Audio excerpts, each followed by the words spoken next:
자, 오늘은 수요일날 다르지 않은 부분을 다뤄드리겠습니다. 자, 시내 광야를 출발한 이스라엘 백성은 마침내 바란 광야의 가데스에 도착합니다. 민수기 12장 16절입니다. 그 후에 백성이 하세롯을 떠나 바란 광야에 진을 치니라 그랬습니다.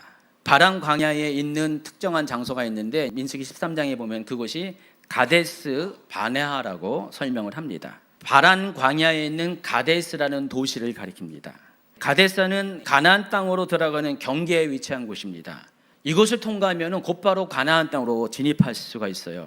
그래서 모세는 가나안 땅에 들어가기 직전에 가데스에 이르니까 각 지파를 대표해서 12명의 사람을 선발합니다. 그들을 정탐꾼으로 해서 가나안 땅에 파송을 합니다. 13장 17절에 보니까 너희는 네겝길로 향하여 산지로 올라가라 그랬습니다. 네겝은 네겝 광야를 말하는 거고, 네겝길로에서 산지로 올라가라는 것은 바로 이스라엘의 중앙 산맥 지역을 따라서 남북을 종단해서 그 땅을 탐지할 것을 명령을 하는 것입니다. 이 길은 옛적의 족장의 길이라고 해서 아브라함과 이삭과 야곱이 주로 다녔던 그 길을 말하는 것입니다. 헤브론, 예루살렘, 베델, 또 세겜 이와 같은 길들, 그 길을 따라서 가나안 땅은 탐지할 것을 명령합니다. 자, 그래서 그들은 40일 동안 그 땅을 정탐하고 돌아와서 정탐 결과를 다음과 같이 보고합니다. 그 내용이 13장 25절 이하에 나와 있는데 27절부터 같이 있습니다. 모세에게 말하여 이르되 당신이 우리를 보낸 땅에 간즉 가연 그 땅에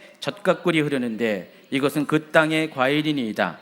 그러나 그 땅 거주민은 강하고 성읍은 견고하고 심이 클 뿐 아니라 거기서 아낙 자손을 보았으며 아말렉인은 남방 땅에 거주하고 헷인과 여부스인과 아보르인은 산지에 거주하고 가나안인은 해변과 요단가에 거주하더이다.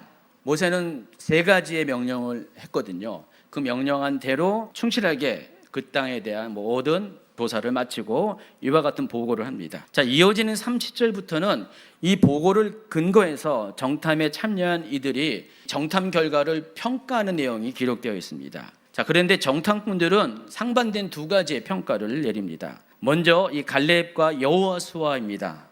이들은 긍정적인 평가를 합니다. 객관적으로는 현실적으로는 이 땅은 정말 정복하기 어려운 땅인 것은 맞습니다. 그럼에도 불구하고 갈렙이 이렇게 말합니다. 갈렙이 모세 앞에서 백성을 조용하게 하고 이르되 우리가 곧 올라가서 그 땅을 취하자 능히 이기리라. 갈렙의 눈에 비친 가나안 땅은 정복하기 어려운 땅인 건 맞습니다. 심지어 그 땅에는 아낙 자손의 후손이 있다고 그랬어요. 거인족입니다. 그럼에도 불구하고 갈렙이 이와 같은 평가를 하는 이유는 현실 너머에 일하는 하나님의 역사를 그는 이미 경험을 했기 때문에 그렇습니다. 현실적으로는 우리가 그 땅을 취할 수는 없을지라도 지금까지 이스라엘 민족을 이끌어내시고 여기까지 함께 하시는 하나님을 생각하면은 우리는 능히 그 땅을 정복할 수 있다라는 그런 믿음의 고백을 하는 것입니다. 그러나 그들과 달리 다른 10지파의 정탐꾼들은 정반대의 부정적인 보고를 합니다. 그와 함께 올라갔던 사람들은 이르되 우리는 능히 올라가서 그 백성을 치지 못하리라. 그들은 우리보다 강하니라 하고 이스라엘 자손 앞에서 그 정탐한 땅을 악병하여 이르되 우리가 두루 다니며 정탐한 땅은 그 거주민을 삼키는 땅이요 거기서 본 모든 백성은 신장에 장제한 자들이며 거기서 네피린 후손인 아낙 자손의 거인들을 보았나니 우리는 스스로 보기에도 메뚜기 같으니 그들이 보기에도 그와 같았을 것이니라. 물론 냉철하게 따져보면 이들의 말이 전혀 틀린 건 아닙니다. 오히려 정확한 평가를 한 것입니다. 그러나 그들에게는 빠져있는 한 가지가 있습니다. 바로 갈렙이 고백했던 하나님입니다. 하나님의 역할과 하나님의 그 능력이 빠졌다는 것입니다. 출애굽 이후 여기까지 오면서 경험한 하나님께서 하신 일에 대한 신뢰, 또 그것을 토대로 하나님에 대한 믿음이 누락되어 있다는 것입니다. 만약 그들에게 하나님이 경험한 기회가 없었다면 그들이 하는 말이 전혀 틀린 것이 아니라는 것이에요. 그러나 그들은 이미 상황을 초월해서 일하시는 하나님의 수많은 기사와 이적을 경험한 사람들이 있습니다. 그래서 하나님이 어떤 분인지를 충분히 알고 있습니다. 그런데 그럼에도 불구하고 이와 같은 평가를 하는 것은 지금까지 알고 있는 하나님에 대한 부정이고 불신이라는 것입니다. 이처럼 우리가 동일한 사건을 바라보면서 그것을 바라보는 관점과 생각의 차이가 정반대의 입장으로 반응하게 된다는 사실을 알아야 된다는 것입니다. 자, 그런데 더 큰 문제가 있어요. 이 보고를 들은 회중의 반응입니다.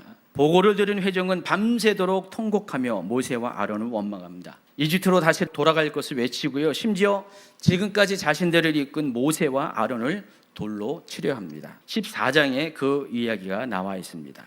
비록 정탐꾼들이 부정적인 평가를 한다 할지라도 결과적으로 두 가지의 다른 평가를 듣고 어떻게 행할 바를 결정한 건 누굴까요? 물론 지도자인 모세의 역할도 중요하지만은 바로 백성들입니다. 그래서 받아들이는 것을 선택하는 것은 회중들 자신이라는 것입니다. 만약 그들이 10명의 정탐꾼이 아무리 부정적인 평가를 했음에도 불구하고 갈렙과 여호수아의 평가를 받아들였다면은 더 이상 문제가 확산되지 않았을 것입니다. 그냥 작은 불이 스스로 꺼져버렸을 것입니다. 그런데 더 좋은 선택을 할 수 있음에도 불구하고 그들은 하필이면 부정적인 선택을 합니다.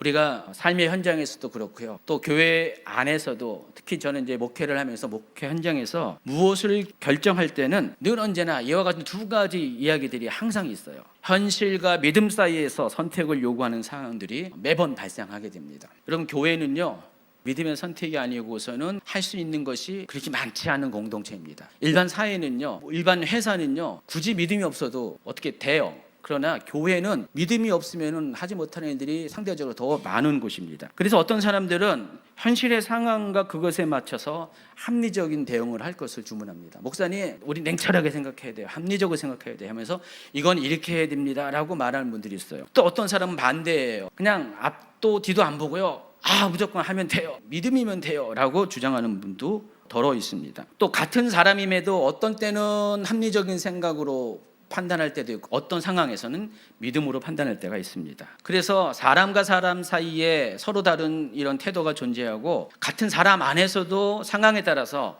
두 가지 태도가 언제나 존재한다는 것입니다. 따라서 믿음이 있는 사람도 그러는데 이렇게 다르게 반응하는데 하물며 하나님을 경험한 체험의 수준이 서로 다른 각각의 사람들에게는 당연히 서로 다른 관점이 차이가 있을 수밖에 없다는 것입니다. 근데 중요한 것은 어떤 상황이 있을 때 합리적인 사실마저도 부정해서는 안 돼요. 아까 제가 정탐꾼들이 보고한 내용에 대해서 객관적인 내용들을 먼저 소개하고 그걸 토대로 그것을 평가하는 두 사람, 정탐꾼 그룹의 다른 입장에 대해서 소개했죠. 그러니까 우리가 먼저 어떤 사건을 처리할 때 생각해야 될 것은 객관적인 사실을 존중해야 된다는 것입니다. 지금 상황이 이렇고 이 부분에 대해서도 무시해서는 안 돼요. 정확하게 상황 판단은 하셔야 됩니다. 동시에 그럼에도 불구하고 우리의 상황 너머에서 일하시는 하나님에 대한 기대와 신뢰 또한 무시해서는 안 된다는 것입니다. 10명의 정탐꾼은요, 오직 합리적인 사실만 바라봤어요. 하나님의 일하심에 대해서는 1도 생각하지 않았습니다. 그런데 여호수아와 갈렙은 합리적인 사실도 현실의 상황도 충분히 고려했어요. 동시에 지금 여기까지 자신의 민족을 이끌어 오신 하나님을 바라보았다는 것입니다. 이것이 두 그룹의 차이라는 것입니다. 그런데 여러분, 12명의 정탐꾼 중에서 이 부정적인 평가와 긍정적인 평가가 10대 2예요. 5대 1입니다. 우리가 경험한 바에 의하면 대부분의 경우 어떤 사건을 바라보고 특히 그 사건이 굉장히 현실적으로 힘들고 어려운 상황이 될 때 보면은 긍정적인 평가보다는 부정적인 평가가 상대적으로 더 많은 비중을 차지하는 것이 사실입니다. 저 또한 그래서 이것 때문에 늘 선택의 문제로 고민하게 됩니다. 때로는 저도 이제 제 믿음이 약해질 때는 부정적인 평가 쪽에 마음이 기울일 때가 있고요. 또 그렇지 않을 때는 긍정적인 평가에 마음이 갈 때도 있습니다. 저조차도 선택의 문제가 항상 고민이 되는 건 사실입니다. 그렇지만은 저의 경우는 어떠냐면은 일단은 여러분 아시다시피 제가 좀 그렇죠. 이성적 면이 있죠. 여러분 보시기에도요. 그래서 저는 항상 이렇게 이성적으로 눈으로 상황과 현실을 합리적으로 바라봅니다. 그런데 과거에 저는 그곳에만 머물렀는데 언젠가부터는 하나님을 경험하고 나서부터는 제가 경험한 하나님은 이성도 중요하게 여기시고 동시에 기적을 행하시다는 하나님인 것들에 대한 믿음과 확신이 생기게 되었습니다. 그러다 보니까 합리적인 판단은 하되 그럼에도 불구하고 일하시는 하나님에 대해서 믿음과 신뢰로 나아가는 그런 결정을 할 때가 상당히 많이 있습니다. 여러분이 때로 여러분 보시기에 어떤 분들은 그 목사님이 결정하는 게 당연하다고 생각하지만은 목사님이 좀 약간 좀 너무 이렇게 현실적이지 않은 거 아니야? 라고 생각하는 부분도 있을 것이에요. 그런데 대부분의 결과는 어떻습니까? 하나님께서 우리 교회에 어렵고 힘든 상황에도 불구하고 당면한 문제들에 대해서 하나님께서 길을 여시고 문제를 해결해 가십니다. 한 번, 두 번 이런 것들이 자꾸만 쌓이다 보면은요, 저를 비롯해서 모든 성도들 가운데 하나님에 대한 그런 생각들이 많이 바뀌게 됩니다. 현실도 상당히 중요하지만은 하나님은 현실 너머에서 일하시는 분이라는 것에 우리는 확실하게 고백을 할 수밖에 없습니다. 중요한 것은 우리가 동일한 상황 가운데 어떤 사람은 하나님의 역사를 경험하고 어떤 사람은 하나님의 역사를 경험하지 못하는 이유는 열쇠는 결국 내가 가지고 있다는 사실을 아셔야 됩니다. 결국 그 일을 선택하는 결정을 누가 합니까?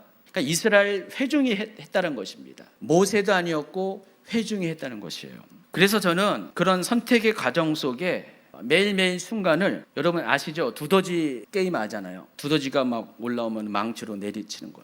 제 생각 속에, 마음 안에 마치 두더지가 올라오는 것처럼 이 부정적인 생각이 막 불쑥불쑥 올라올 때가 있어요. 그때마다 그것을 허용하는 것이 아니라 망치를 가지고 머리를 치는 거예요. 생각에 머리를 쳐가지고 집어내고 맞으면 들어가거든요. 이 작업을 끊임없이 하게 됩니다. 여러분 하루 24시간 살면서 수만 가지 생각을 하게 되잖아요. 좋은 생각도 있고 나쁜 생각, 긍정적인 생각, 부정적인 생각이 있는데 믿음의 사람과 믿음의 사람이 아닌 사람의 차이는 뭘까요? 그 부정적인 생각을 다스리냐 다스리지 못하느냐의 차이가 있다는 것입니다. 그래서 믿음의 사람은요 매일 두더지 게임을 하는 거예요. 두더지가 올려면 망치로 두들겨가지고 내려치고 또 올라오면 또 내려치고, 이 작업을 반복적으로 여러분 끊임없이 해야 된다는 것입니다. 결국 믿음이란 그거예요. 내 안에 있는 부정적인 생각을 제어하는 것이 믿음이라는 것입니다. 불신의 생각을 끊임없이 내려치는 것, 그래서 잠재우게 하는 것, 그러한 것이 믿음의 행위라는 것입니다. 그러다 보면 언젠가는 게임에서 승리하게 돼 있어요. 이스라엘 민족은 두 종류의 의견 중에서 하필이면 부정적인 의견을 선택했습니다. 그 결과 그들은 모세와 아론을 원망하고 심지어 그들을 돌로 쳐 죽이려까지 했습니다. 눈에 보이는 모세와 아론에 대해서 원망했지만은 결국 그들의 그 원망의 꼭지점은 어디 가 있습니까? 하나님입니다. 이 일로 인해서 하나님은 진노하십니다. 그래서 온 이스라엘 백성들을 전염병을 통해서 멸하기로 작정하십니다. 그때 모세는 중보했어요. 모세의 중보로 인해 전염병은 그치게 되지만은 그들은 자신들의 행동에 대한 대가를 받게 됩니다. 그것이 바로 약속의 땅에 들어가지 못하게 되는 것입니다.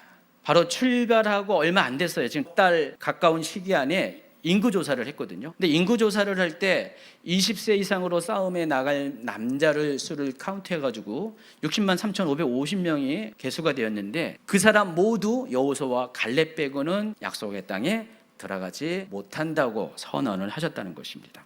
그 결과 가나안 땅을 정탐한 40일의 하루를 1년으로 계산해서 하나님께서는 40년 동안 이스라엘 백성이 광야에서 요리 방황하게 하고 결국은 20세 이상으로 계수된 모든 사람들이 광야에서 죽게 합니다. 그리고 그들이 다 죽은 후에, 불신의 세대가 다 죽은 후에 2세대로 하여금 가나안 땅에 들어가게 합니다. 그리고 이 일에 발단이 된 정탐꾼에 대해서는 재앙으로 죽게 만드십니다.